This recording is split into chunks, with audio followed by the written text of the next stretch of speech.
Hey there, and welcome back. I'm so glad you're here tonight. This is your time to slow down, to let the days slip quietly away, and to find comfort in a gentle story. So get cozy, close your eyes if you'd like, and let your thoughts soften like ripples fading on a calm lake. Tonight we'll step into an ancient tale from Greek mythology, the story of Persephone and the seasons. It's a story about light and shadow, about change and renewal, and how the turning of the seasons began. Told slowly and softly, it will guide you into a place of peace, where your mind can rest and your body can follow. So, take a deep breath, let it go, and let's begin. Once upon a time, long before people marked calendars or counted the months, the world moved to the rhythm of light and shadow. And in those early days, there was a garden that never seemed to fade. This garden belonged to Persephone, the daughter of Demeter, the goddess who cared for the earth's harvest. Persephone's laughter was said to carry through the fields like music. When she walked barefoot across meadows, flowers leaned toward her, as though eager to be noticed. Bees followed her hum. Even the rivers seemed to flow a little more gently when she bent to touch the water. She was, in every way, a spirit of spring itself. In that eternal garden, Persephone spent her mornings gathering blossoms and weaving them into crowns. She would place them on her head, then give the extras to deer or sheep that wandered too close, as if even the animals deserved a bit of her joy. Every corner of the world seemed alive when she smiled. The people who lived on earth didn't know her name, but they felt her presence in every sprout of wheat, every warm breeze that brushed their faces. Her mother, Demeter, watched carefully. She loved her daughter fiercely and wanted nothing more than to keep her safe, hidden in the radiance of endless fields. To Demeter, Persephone was not just a child, but the heartbeat of the earth itself. Without her, what would happen to the grain, the orchards, or the wild berries in the forest? So she watched, and sometimes she worried. But Persephone, full of youthful wonder, had never learned to worry. The world seemed kind and wide, a place that opened its arms to her curiosity. She wandered further than her mother liked, following the trail of butterflies, singing with flocks of birds, and kneeling to admire tiny flowers no taller than her hand. There was one place she loved more than any other, a field of wildflowers that stretched to the horizon.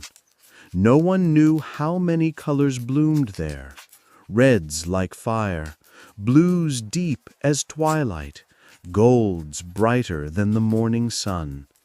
It was there, among the blossoms, that she often lingered, forgetting time, forgetting even her mother's calls. And it was there, in that boundless field of spring, that a shadow first began to notice her. In the world above, Persephone wandered freely, her arms filled with blossoms and her hair crowned with petals. But deep beneath the soil, far below the roots of trees and rivers, There was another realm, one that knew no sunlight. This was the kingdom of Hades, lord of the underworld. Hades was not cruel, nor was he careless, but he lived in shadows, in the echo of silence, and in the stillness of endless night. His halls were made of stone, his skies were ceilings of rock, and though his realm was vast, it was empty of laughter.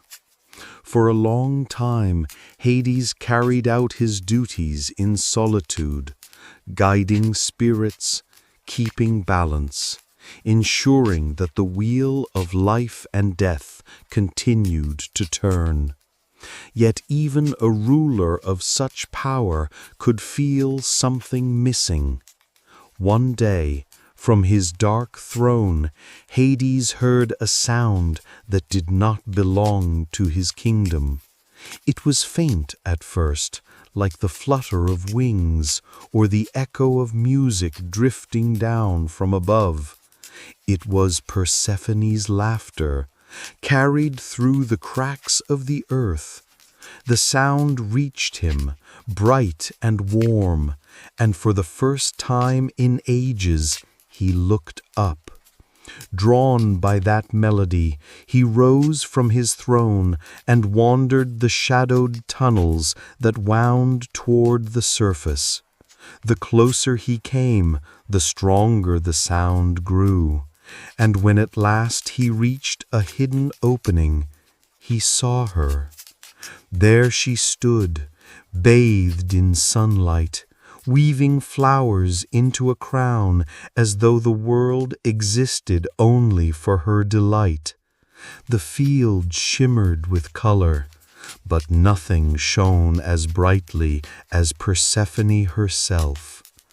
Hades did not speak.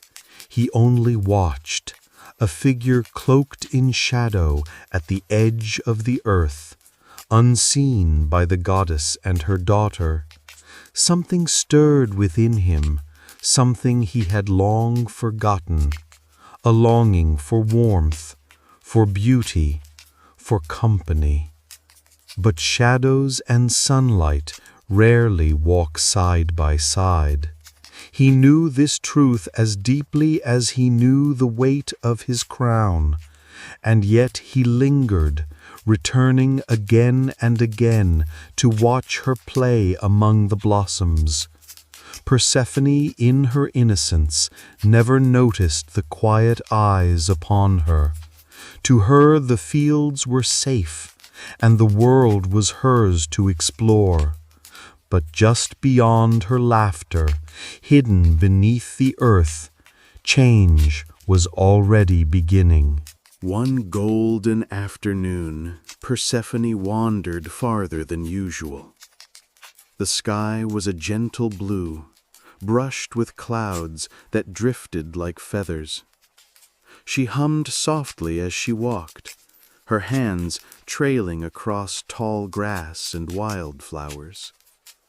Every step left the meadow brighter, as though spring itself followed her feet. But on this day, something new caught her eye.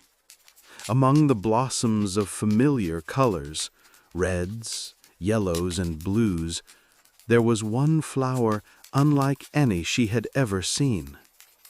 Its petals shimmered like polished gems, glowing faintly as if kissed by sunlight and moonlight at once. The stem rose tall and proud, and the fragrance that drifted from it was richer than any rose, softer than any lily.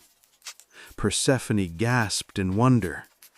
"How beautiful you are," she whispered. She bent down, brushing her fingers gently against the petals. They felt cool, almost alive, as though the flower itself was breathing. But this flower was no ordinary bloom. It had not grown there by chance. Some say it was planted by fate. Others say by Hades himself, rising through the cracks of the earth to catch Persephone's eye. Whatever the truth, it seemed to wait just for her. She glanced around, half expecting to see her mother watching from afar. But Demeter was nowhere to be seen. The fields stretched empty and wide, silent except for the soft buzz of bees. For the first time, Persephone felt something unusual, an edge of stillness, as though the world itself held its breath. Curiosity tugged at her. She reached out again, this time wrapping her fingers gently around the stem.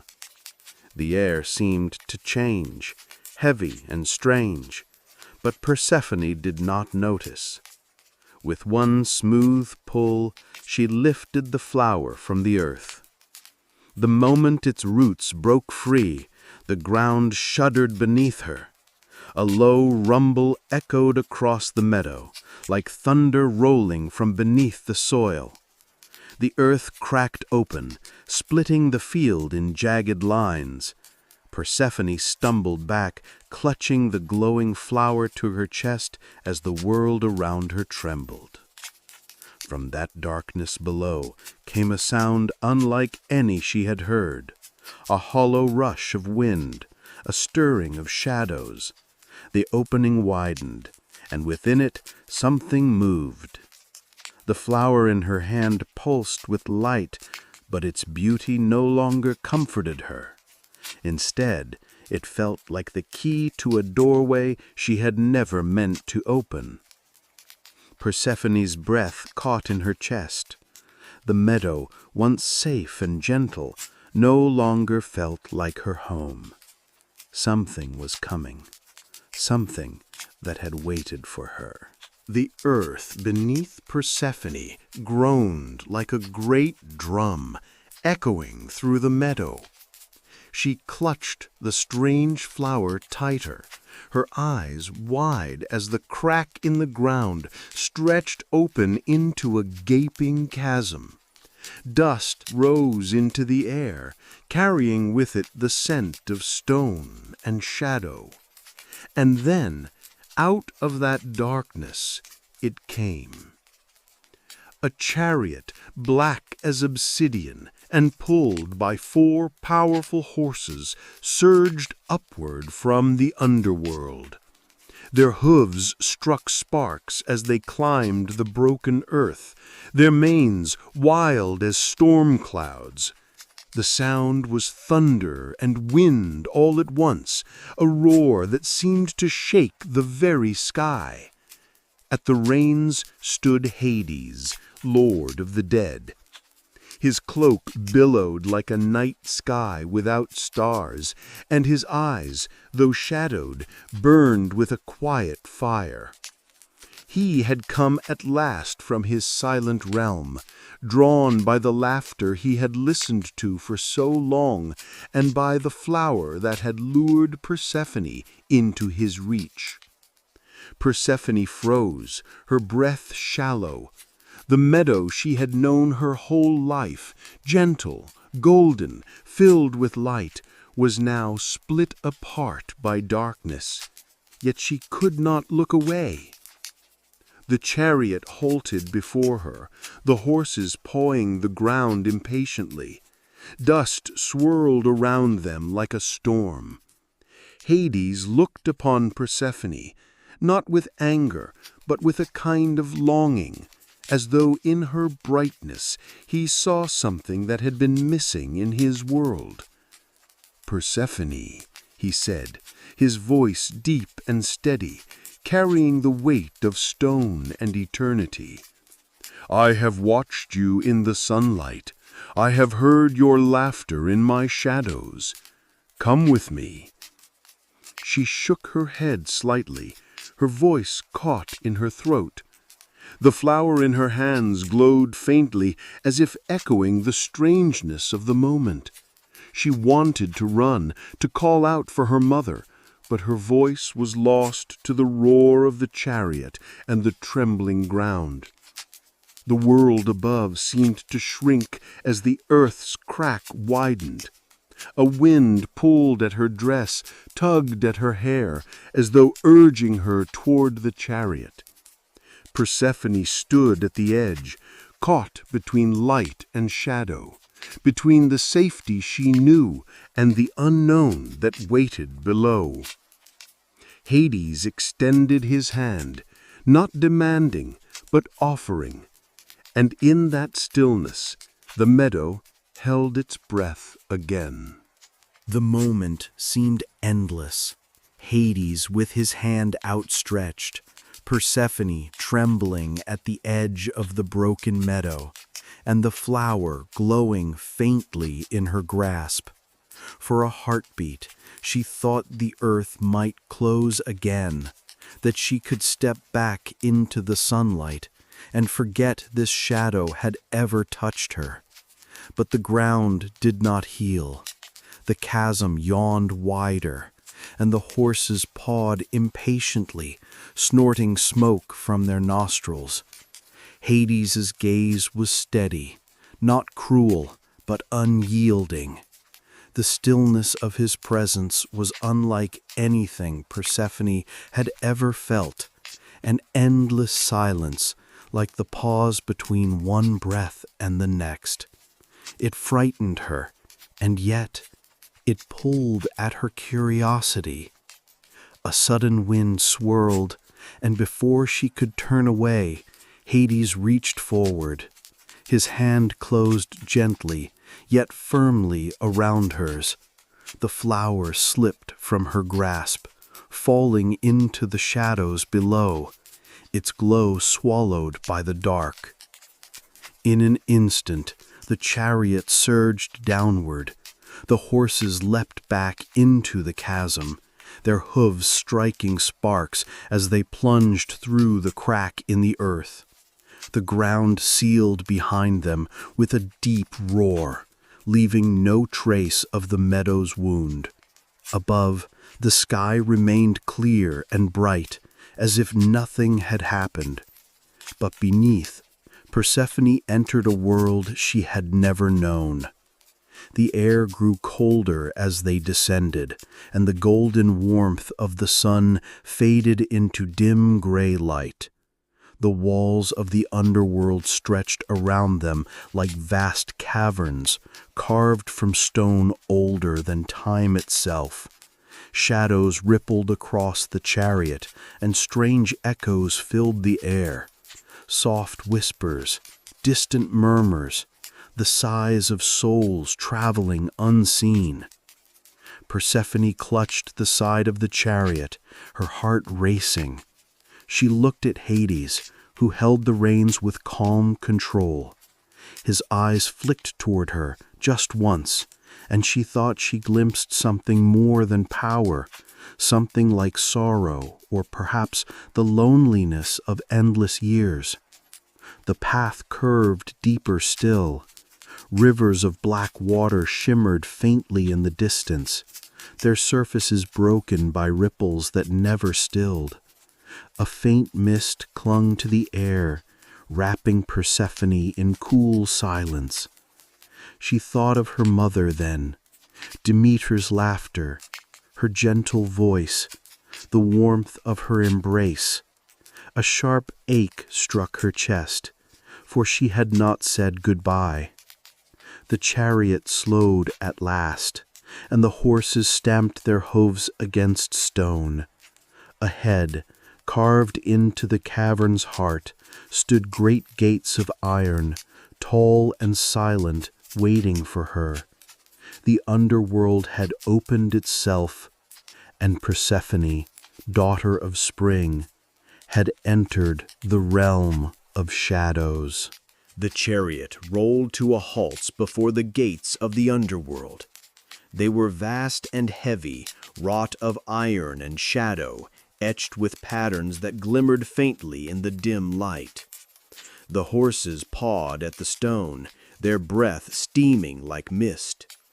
With a gesture of his hand, Hades commanded the gates to open, and slowly they groaned apart, revealing the world within. Persephone drew in a breath. She had expected darkness alone, but what she saw was stranger than she imagined. The underworld stretched before her like an endless cavern filled with rivers, valleys, and strange pale gardens. The light here was neither day nor night, but something in between, a gray twilight that softened every shape. Shadows moved slowly, drifting along paths that wound through the stone. They were the souls of the departed, quiet and calm, each walking as if guided by memory rather than sight. At the center of this vast realm rose a palace, its walls carved from black rock that shimmered with a faint glow like embers buried deep in the earth. Towers rose high into the cavern, their tops lost in the mist. Though silent, the palace seemed alive, as if it had stood waiting for countless ages. The chariot passed through wide archways and into a great hall. Columns carved with scenes of the earth's ancient past lined the way. Forests of stone, rivers of fire, the first seeds of life. The air was cool and still, holding the weight of eternity. When at last the horses stopped, Hades stepped down and turned to Persephone. He offered his hand again, not with force, but with formality, as though inviting her into his world as an honored guest. She hesitated, but placed her hand in his, for there was no other path. Her footsteps echoed softly as she entered the great hall. The floor was polished obsidian, reflecting her image faintly as though she were walking on still water. The silence here was deeper than any she had known. Though the palace was beautiful in its way, Persephone felt the ache of absence. There were no flowers, no laughter, no songbirds, only stone, shadow, and the faint hum of eternity. Her heart longed for the warmth of her mother's fields, the colors of the meadow, the scent of blossoms in the breeze. Hades walked beside her, quiet and composed, his presence heavy yet steady. He led her deeper into the palace, where the shadows grew thicker, and the silence seemed to press around them like a cloak. And there Persephone began to realize this was to be her new home. Far above the silent halls of the underworld, the world of light carried on. But something vital was missing. When Demeter returned to the meadow and found it empty, her heart knew at once that something had gone terribly wrong. The flowers Persephone had gathered lay scattered on the ground, their petals torn by the sudden tremor that had split the earth. The meadow itself seemed wounded, the grass bent, the soil unsettled, as if it had held its breath and cried out all at once. "Persephone!" Demeter's voice rang through the fields, but there was no answer, only the rustle of leaves, only the whisper of the wind. She searched every corner of the meadow, then the hills, then the riverside where Persephone often played. She called her daughter's name again and again until her voice broke, but still the silence answered. Panic rose in her chest. She turned to the nymphs, to the woodland creatures, to the trees themselves, demanding if any had seen her child. The nymphs lowered their eyes in shame, for they had been nearby and yet had not noticed the earth open. The trees bent sorrowfully, the rivers murmured, but none could give Demeter the truth she longed for. So Demeter wandered, refusing to rest. She lit a torch that never burned out and walked the wide earth, carrying her grief across mountains and valleys. Night and day blurred together, for she would not stop. Her feet bled on stones, her eyes grew hollow with weeping, but still she searched. The world began to feel her sorrow. Fields withered where she passed, for she no longer tended to them. The grain turned pale, the flowers refused to bloom, and the orchards bore no fruit. Without Persephone, the goddess of harvest could not find the will to bless the earth. Travelers met her on lonely roads, and shrank back from her face, for she looked like both a queen and a mourner, a flame of sorrow walking among mortals. And when they asked whom she sought, she whispered, "My child," and moved on. At last she reached the halls of Helios, the sun god, whose eyes saw all that happened beneath the sky. With a trembling voice, she asked him if he had seen her daughter. Helios, reluctant, spoke the truth. "Yes, bright Demeter." The earth opened, and Hades took Persephone to his realm below. The words struck her like thunder. Her torch burned brighter with rage and grief. The world trembled, for now Demeter knew whom to blame. When Demeter learned the truth, her sorrow became heavier than stone.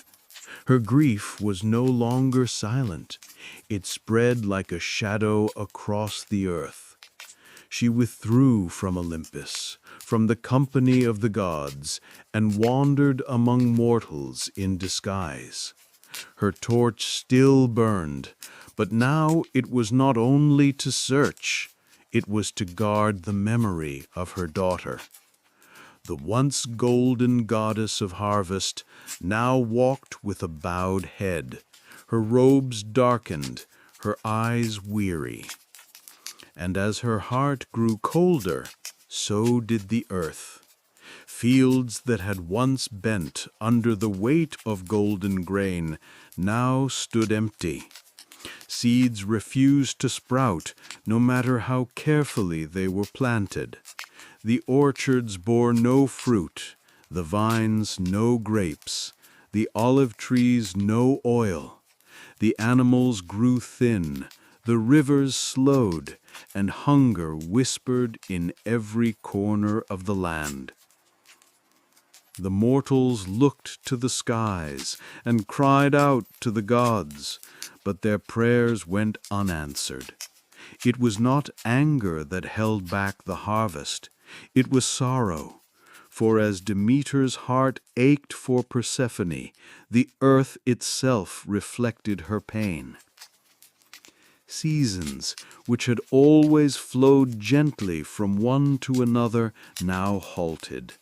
The warmth of summer was gone, yet spring would not return. The world lingered in a gray stillness, a silence like the meadow Demeter had found on that fateful day. Upon Olympus, the gods grew uneasy. Mortals depended on the gifts of the earth, and without them life itself would falter. Zeus, who ruled over sky and thunder, could not ignore the cries of the world forever. He sent messengers to Demeter, urging her to release her grief and restore the harvest, but she refused. "While my daughter remains in darkness, the earth shall share my sorrow," she said, her voice as steady as stone. And even the gods began to feel the weight of her words. Without offerings from mortals, their temples grew quiet, their altars bare. The harmony between heaven and earth was breaking. Zeus realized there could be no peace unless Persephone was returned. Yet the laws of the underworld were old and binding. To command Hades outright would risk tearing the balance of the cosmos. So Zeus sought a path of compromise. He called for Hermes, swift messenger of the gods, to descend into the shadowed realm and speak with Hades. And as Hermes prepared for his journey, the earth above waited, shivering in its hunger, while Demeter wept alone with her torch. Far below, in the quiet halls of the underworld, Persephone sat upon a throne of obsidian.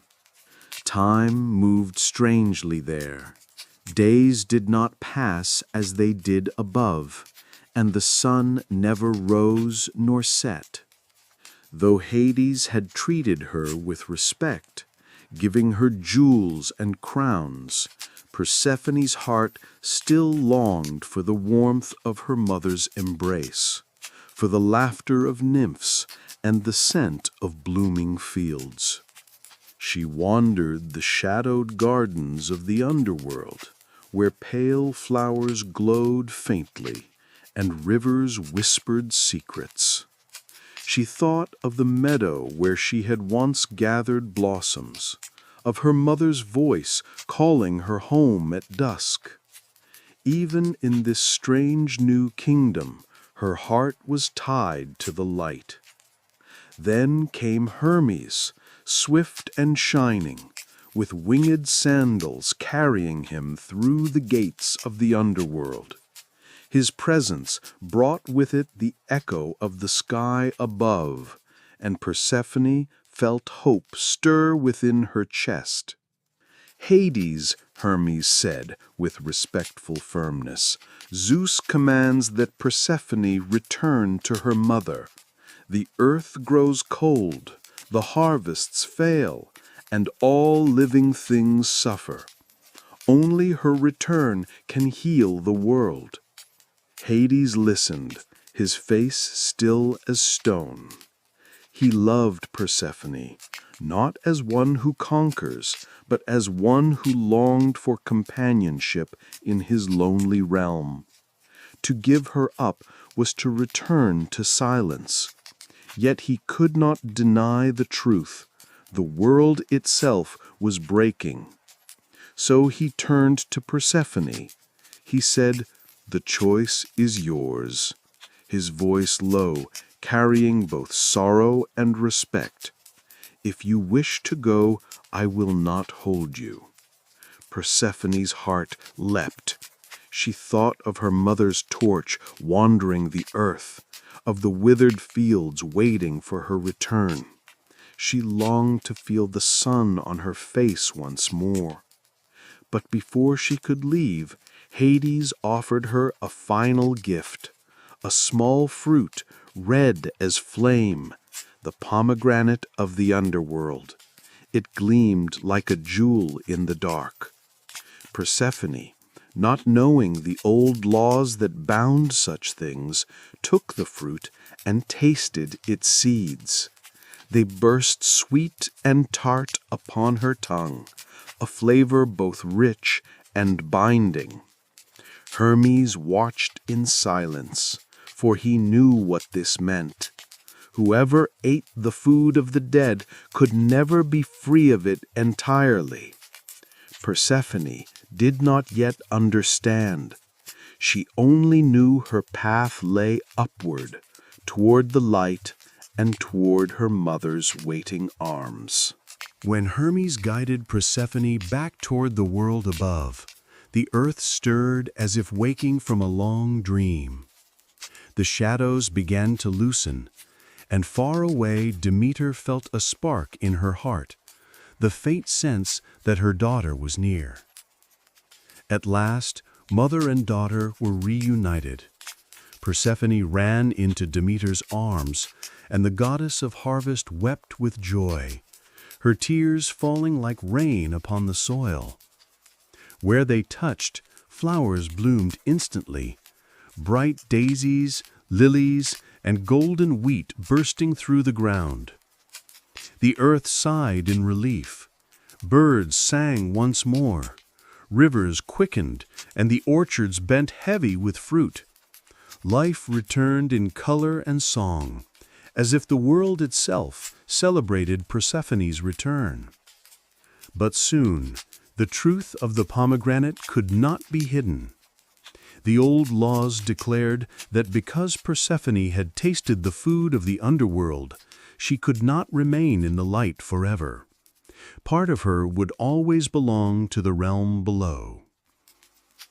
Zeus, in his wisdom, declared a balance. Persephone would spend part of the year with her mother in the sunlit world, and part of the year beside Hades in the shadowed halls. And so it was. When Persephone rose to the earth, Demeter's joy filled the fields with spring and summer. Flowers burst open, grain ripened, and the world thrived in warmth and abundance. But when Persephone returned to the underworld, Demeter mourned once more, and autumn slipped into winter. The fields rested, waiting for the light's return. Thus, the rhythm of the seasons began, birth and fading, warmth and cold, light and shadow. A cycle that has never ended, written into the heartbeat of the earth. And through it all, the bond of mother and daughter endured, shaping the turning of time itself. And so, dear dreamer, the story of Persephone and the seasons comes to a gentle close. A tale of light and darkness, of love that shapes the very world. As you rest now, may your heart feel steady like the cycle of the seasons, and may your dreams bloom bright like springtime flowers. Good night,